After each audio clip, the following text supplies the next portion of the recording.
Kita beralih ke informasi selanjutnya. Saudara, tuan rumah Aceh menjadi juara umum cabang angkat besi dengan menyabet total 4 medali emas pada Pekan Olahraga Nasional ke-21 Aceh Sumut 2024. Emas terakhir untuk Aceh disumbang lifter nasional Nurul Akmal di kelas plus 87 kg putri.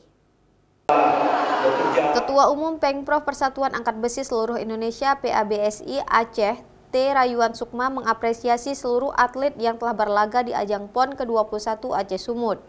Apalagi Aceh sebagai tuan rumah juga menjadi yang terbaik dengan meraih predikat juara umum setelah mendapatkan 4 medali emas, sesuai dengan target yang diberikan organisasi angkat besi itu kepada para atlet Aceh.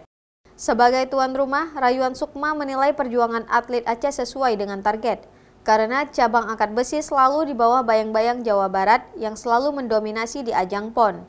Pada PON kali ini, Jawa Barat berada pada posisi nomor 2 dengan 3 medali emas. Alhamdulillah. Jadi ini untuk pertama sekali, Pak. Selalu kita dibayang-bayangi Jabar. Biasanya ya Jabar itu paling kuat. Tapi hari ini kendali daripada apa yang menjadi prestasi angkat besi nasional itu sudah mengarah kepada Aceh. Cukup lama. Kami persiapkan diri 2 tahun setengah. Ya. Kemudian yang satu lagi saya catat disiplin.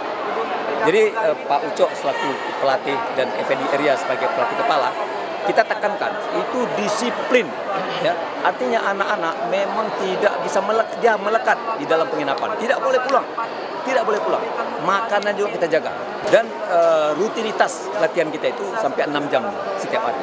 Koleksi emas Aceh dari cabang angkat besi masing-masing dipersembahkan oleh Bambang Wijaya di kelas 81 kg putra, Muhammad Zul Ilmi di kelas 96 kg putra, Dimas Setia Dharma di kelas 102 kg putra, dan terakhir Nurul Akmal yang sukses di kelas plus 87 kg putri.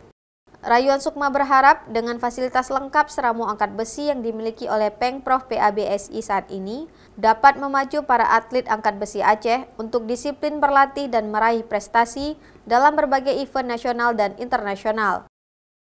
Mustajab, Kompas TV, Banda Aceh.